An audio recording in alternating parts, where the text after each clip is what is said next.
Welcome to exam theory.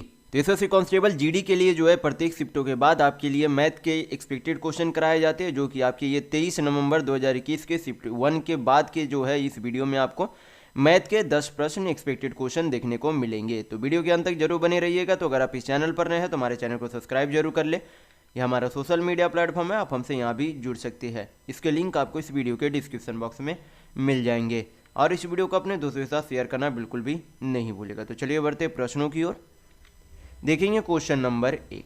यहाँ पर question में दिया गया है कि किसी निश्चित वार्षिक दर पर 4800 रुपये की राशि पर 4.1/2 वर्षों में प्राप्त साधारण ब्याज यानी कि सिंपल इंटरेस्ट 1684.8 रुपये है। तो समान राशि पर साधारण ब्याज की सामान्य दर से 6.2/3 वर्षों में प्राप्त मिश्र धन यानी कि अमाउंट कितना होगा, ये आपसे पूछा जा रहा है। तो यहाँ पर सबसे पहले हम लोग क्या करेंगे, एक साल का साधारण ब्याज यानी कि सिंपल इंटरेस्ट ऑफ 1 ईयर निकालेंगे। तो यहाँ पर एक साल का साधारण ब्याज निकालने के लिए क्या करेंगे, यहाँ पर टोटल साधारण ब्याज कितना दिया गया है, 1684.8 रुपया दिया गया है। कितने सालों का, तो 4.1/2 सालों का, यानी कि अगर इसे फ्रैक्शन में चेंज करेंगे तो कितना हो जाएगा, 4 दूनी 8 1 9/2, यानी कि 9/2 सालों का साधारण ब्याज कितना है, तो 1684.8।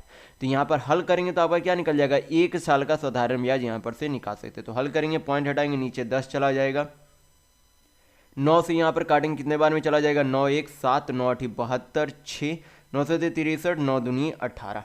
हल करेंगे तो यहाँ पर से एक साल का, ये एक साल का साधारण ब्याज कितना आ गया, 1872 इंटू 2/10, ये एक साल का क्या आ गया, साधारण ब्याज आ गया। अब हमें कितने साल का साधारण ब्याज चाहिए, 6.2/3 साल का साधारण ब्याज चाहिए, तभी हम लोग मिश्र धन निकाल पाएंगे। क्योंकि मिश्र धन का फॉर्मूला क्या हो जाता है, प्रिंसिपल प्लस साधारण ब्याज, यानी कि मूलधन प्लस साधारण ब्याज होता है। तो मूलधन तो हमें पता है, तो साधारण ब्याज हमें प्राप्त करना होगा।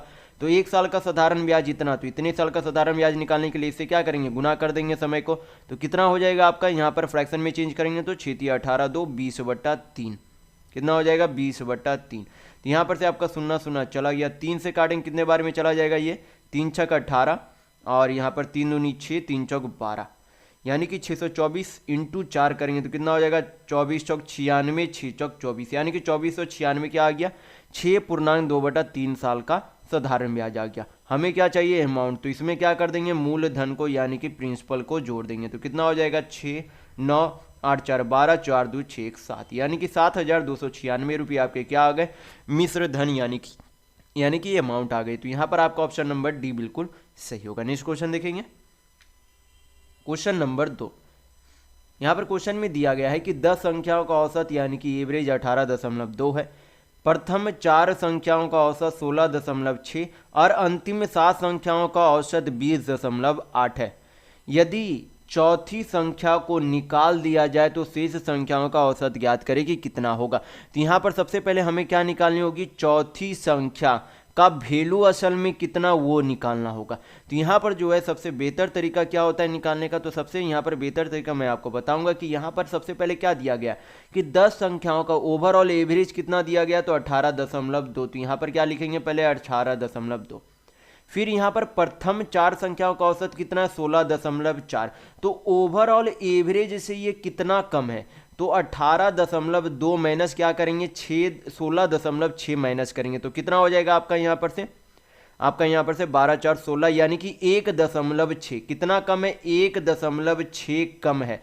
तो इसका ओवरऑल कितना कम है वो निकालने के लिए क्या करेंगे, कितने संख्या में एक कम है, 4 संख्याओं में, तो क्या करेंगे, 4 से गुना कर देंगे तो कितना हो जाएगा, 16 चौक 64, यानी कि -6.4। फिर यहाँ पर बोला गया कि अंतिम 7 संख्याओं का औसत कितना है, 20.8।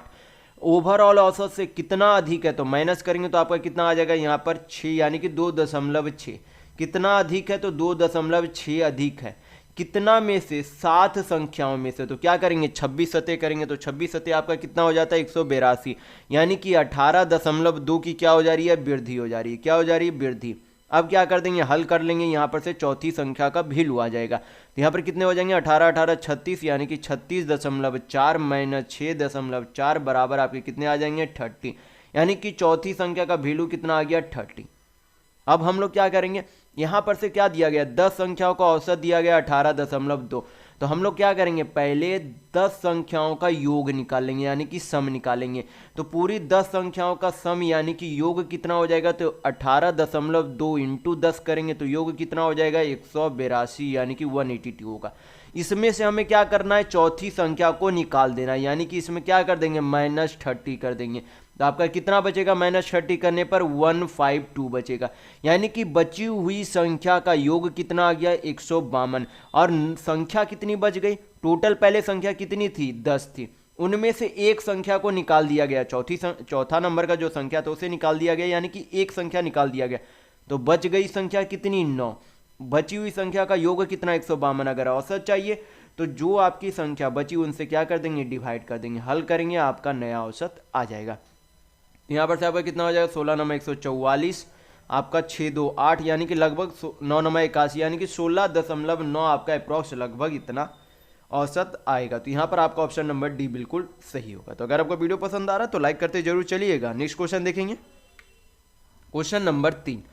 यहाँ पर क्वेश्चन में दिया गया है कि ए किसी वस्तु को 20% के हानि यानी कि लॉस पर बी को बेचता है, बी इस वस्तु को 32% के लाभ पर सी को बेचता है, और सी इस वस्तु को 20% के हानि पर डी को बेचता है। यदि ए की हानि सी की हानि से 35 रुपये कम है तो बी वस्तु को कितने में खरीदता है, ये आपसे पूछा जा रहा है। तो यहाँ पर जो है सबसे पहले हम लोग क्या करेंगे, यहाँ पर जो है इस तरीके से यहाँ पर पहले ए बी सी डी यहाँ पर लिख लेंगे हम लोग। तो किसी भी वस्तु का खुद में जो है, किसी भी वस्तु का क्रय मूल्य खुद में कितना होता है 100% होता है। तो मान लेते हैं यहाँ पर जो है ए के वस्तु का जो है कितना है सीपी यानी कि क्रय मूल्य तो 100%। तो फिर बोला गया है कि ए जो है बी को कितने प्रतिशत के हानि में, 20% के हानि में, यानी कि 20% का अगर हानि दे रहा है तो कितने की कमी हो रही है 20% के, यानी कि बी को बेचा कितने में, तो 80% में बेच दिया। फिर यहाँ पर बोला गया कि 20 वस्तु को 32% के लाभ पर सी को बेचता है, यानी कि 80 में क्या कर रहा, 80 को 32% के लाभ पर बेच रहा है, यानी कि 80 का 32% इसमें क्या हो जाएगा, प्लस हो जाएगा। क्या हो जाएगा, प्लस हो जाएगा। तो हल करेंगे, यहाँ पर से 1 0 चला गया, यहाँ पर आपके कितने हो जाएंगे 8 दूनी 16, 8 या 24, 1 25, यानी कि 25.6 की क्या हो रही है, यहाँ पर वृद्धि हो रही है, कितने की, यहाँ पर 8 दूनी 16, 8 या 24, 1 25, यहाँ यानी कि सही है आपका, कितने की वृद्धि हो रही है, तो 25.6 का, यानी कि इसमें 25.6 जोड़ देंगे तो आपका कितना हो जाएगा 105.6%। फिर बोला गया कि सी जो है फिर क्या करता है, डी को 20% के हानि में यानी कि 20% के लॉस में बेच रहा है, यानी कि कितने में बेच दे रहा है 105.6 का 20% के हानि यानी कि 4/5 में बेच दे रहा है। तो कितने में बेच रहा है, इसका जो है हानि कितना हो जाएगा, हमें जो है यहाँ पर हानि से मतलब है, यानी कि हम लोग सिर्फ 1/5 निकालेंगे, यहाँ पर 4/5 नहीं 1/5 निकाल लेते, क्योंकि हमें सिर्फ हानि से मतलब है, कितने में खरीदा वो हमें उससे मतलब नहीं है। तो सिर्फ 1/5 निकाल लेते कि कितने का हानि में बेचा गया सी ने डी को। तो यहाँ पर हल करेंगे तो कितना आ जाएगा 21, यहाँ पर 5, 1 5 दूनी 10, यानी कि इतने के लॉस में बेचा। तो यहाँ पर ये जो लाइन आपका दिया गया है वो आपका मेन लाइन है। यहाँ पर क्या बोला जा रहा है कि ए की हानि सी की हानि से 35% कम है, तो ए को हानि कितना हो रहा था 20% का, सी को हानि कितना हो रहा है 21.12% का हानि हो रहा है, यानी कि कितना कम का हानि हो रहा है, यानी कि कितने कम का हानि हो रहा है। तो यहाँ पर माइनस करेंगे तो कितना आ जाएगा 1.12% इतना का कम हानि हो रहा है। रुपये में कितने के बराबर है 35 रुपये के बराबर है।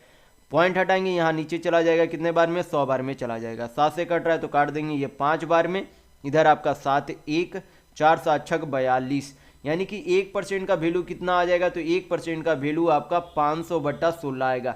हमें कितने का चाहिए, हमें बी वस्तु को जितने में खरीदा गया था उसका मूल्य चाहिए। तो बी को खरीदा कितने में था, तो 80% में खरीदा था, यानी कि हमें 80% का वैल्यू चाहिए। तो क्या करेंगे 80 से गुना करेंगे, हल करेंगे, आंसर आ जाएगा।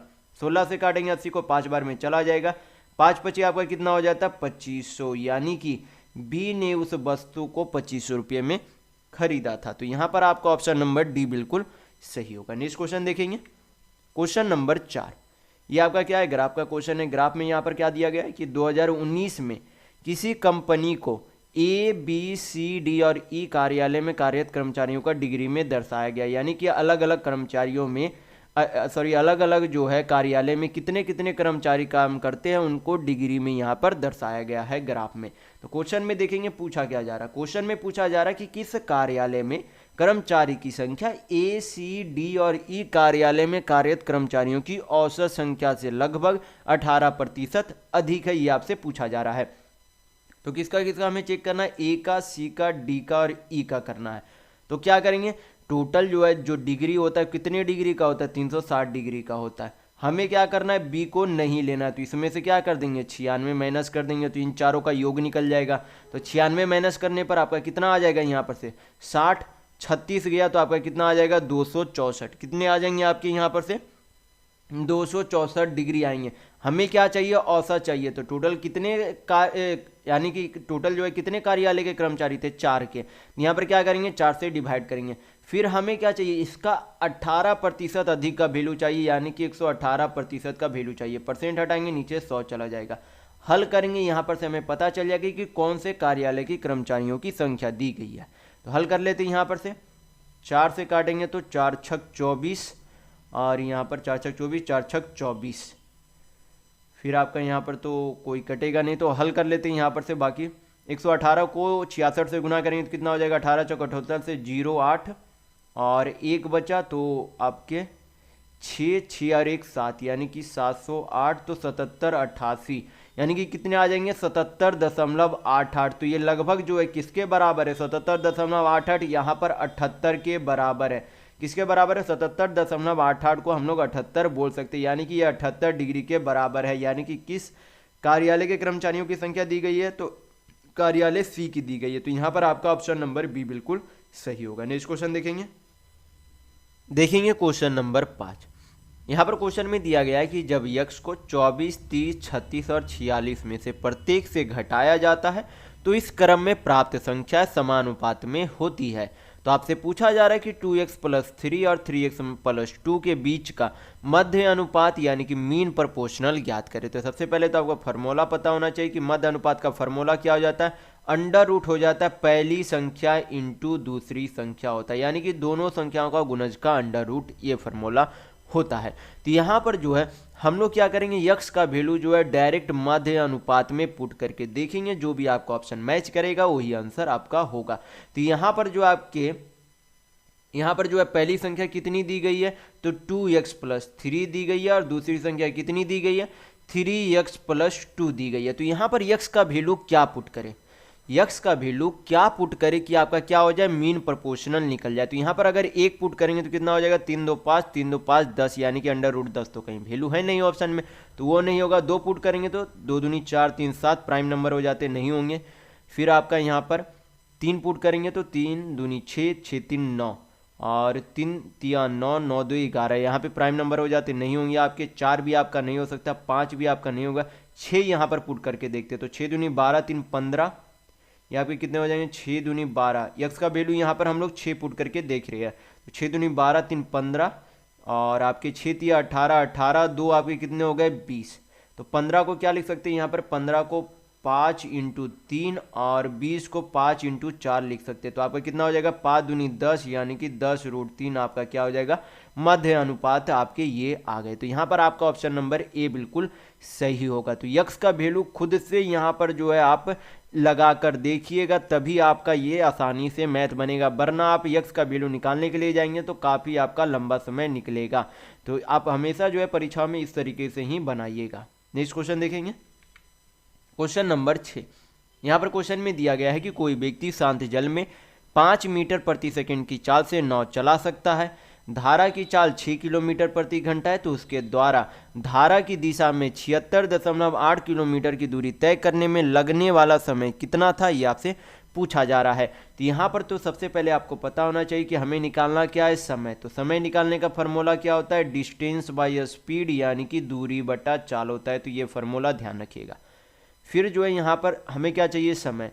तो टोटल दूरी कितनी दी गई है, 76.8 दूरी दी गई है।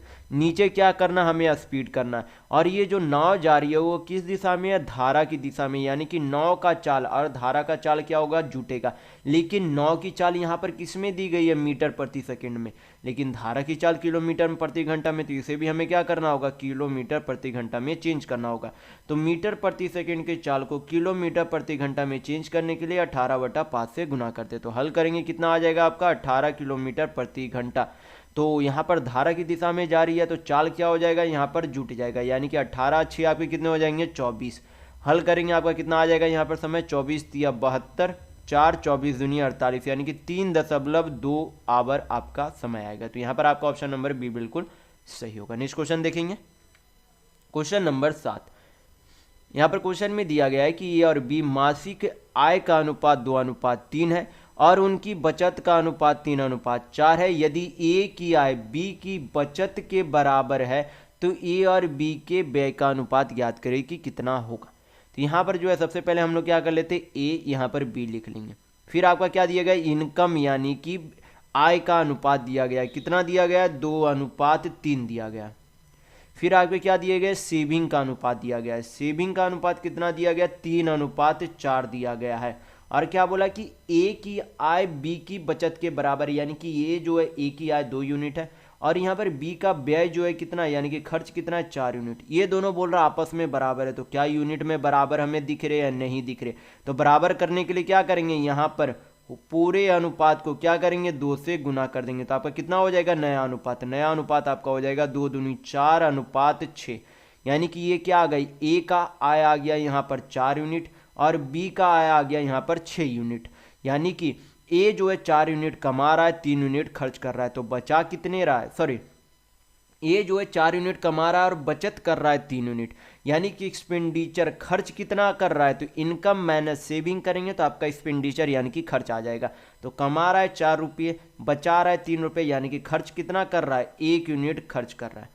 कमा रहा है भी 6 रुपये और बचा रहा है आपका 4 रुपये, तो खर्च कितना कर रहा है, 2 यूनिट खर्च कर रहा है, यानी कि 1:2 में क्या करता है, ए और बी खर्च करता है। तो यहाँ पर आपका ऑप्शन नंबर डी बिल्कुल सही होगा। नेक्स्ट क्वेश्चन देखेंगे, क्वेश्चन नंबर 8। ये आपका क्या है, सिंपल सा सिंप्लीफिकेशन का क्वेश्चन है, तो हल करेंगे। यहाँ पर आपका कितना हो जाएगा, यहाँ पर से 6 × 2, यहाँ पर क्या हो जाएंगे, ऑफ का हल करेंगे तो कितना हो जाएगा, 12 3 36, भाग है तो इसे क्या लिख सकते हैं, 12/36 लिखा जा सकता है। माइनस यहाँ पर आपके क्या हो जाएंगे, 3/2 है तो 3/2 लिख सकते हैं, इंटू 2 - 3 करेंगे तो कितना आ जाएगा, -1 इंटू 2 प्लस आपके कितने हो जाएंगे, 3, यहाँ पर क्या है ऑफ है तो गुना हो जाएगा, कितना हो जाएगा, 3 दूनी 6, यानी कि इसे 3/6 लिख सकते हैं। हल करेंगे, 2 से 2 आपका चला गया, 3 से 6 आपका 2 बार में चला जाएगा, 6 दूनी 12, 3 आपका 36 चला गया। जो भी बचा उसे नीचे पहले लिख लेंगे। तो यहाँ पर कितना बचा, पहले 1/3 माइनस, यहाँ पर आपके क्या हो जाएंगे, माइनस माइनस प्लस, यहाँ पर आपके 3 हो गए, प्लस आपके कितने हो जाएंगे, 1/2।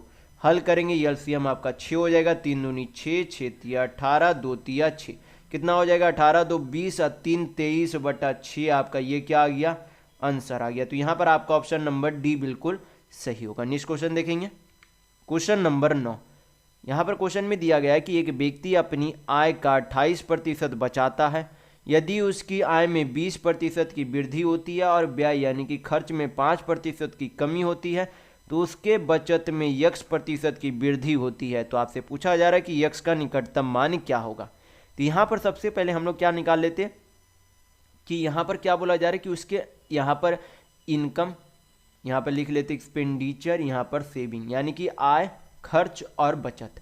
तो किसी भी व्यक्ति का आय जो है खुद में कितना रहता है, 100% रहता है।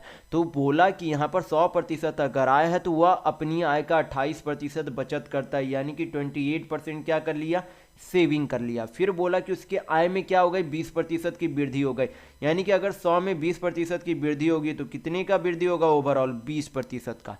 फिर व्यय में बोला कि 5% की क्या हो गई, कमी हो गई। तो व्यय कितना हो रहा था, 100% कमा रहा है, उसमें से 28% खर्च कर रहा है, यानी कि उसे जो है 28% बचा रहा है, तो खर्च कितने कर रहा होगा, 72% खर्च कर रहा होगा। लेकिन उसके यहाँ पर इनकम में तो बोला कि 20% की क्या हो गई, वृद्धि हो गई, 20% की वृद्धि उसके आय में हुई, लेकिन उसके खर्च में क्या कर दिया उसने, कमी कर दिया। कितने का, 5% का। तो 72 का 5% कितना हो जाएगा, 3.6%। यहाँ तो उसके आय में भी वृद्धि हो गई, उसने खर्च में भी कमी कर दिया, यानी कि ओवरऑल उसके बचत में वृद्धि कितनी हो गई होगी, अब 20% तो अधिक वो कमाने लगा। इतना वो अधिक, जितना अगर वो खर्च नहीं कर रहा है, खर्च में कमी कर दिया, यानी कि वो अधिक बचा रहा होगा। तो अब बचा कितना रहा है, 20 + 3 + 6, तो कितना हो जाएगा, 23.6% क्या करने लगा, बचाने लगा। कितने में से, 28 में से तुलना करेंगे। प्रतिशत में वैल्यू चाहिए तो क्या करेंगे, 100 से गुना करेंगे, हल करेंगे, आपका आंसर आ जाएगा। पॉइंट हटाएंगे, यहाँ से 0 चला जाएगा, 7 से काटेंगे तो 7 चौक 28 आपका, 7 तिया 7 से तो यहाँ पर आपका जाएगा नहीं, 4 से काट लेते, 4 से यहाँ पर 4 7 28, 4 5 20, 4 9 36, यानी कि कितना आ जाएगा, 590/7। पॉइंट में आपका कितना वैल्यू हो जाएगा, 7 8 56, 3 बचा तो 7 चौक 28, 2 बचा तो 7 तिया 21, लगभग इतना प्रतिशत की क्या हो गई, वृद्धि हो गई बचत यानी कि सेविंग में। तो यहाँ पर आपका ऑप्शन नंबर ए बिल्कुल सही होगा। नेक्स्ट क्वेश्चन देखेंगे, क्वेश्चन नंबर 10। ये आपका क्या है, ग्राफ। सेम है, इस ग्राफ को मैं इस वीडियो में पहले ही बता चुका हूँ। तो क्वेश्चन में देखेंगे पूछा क्या जा रहा है।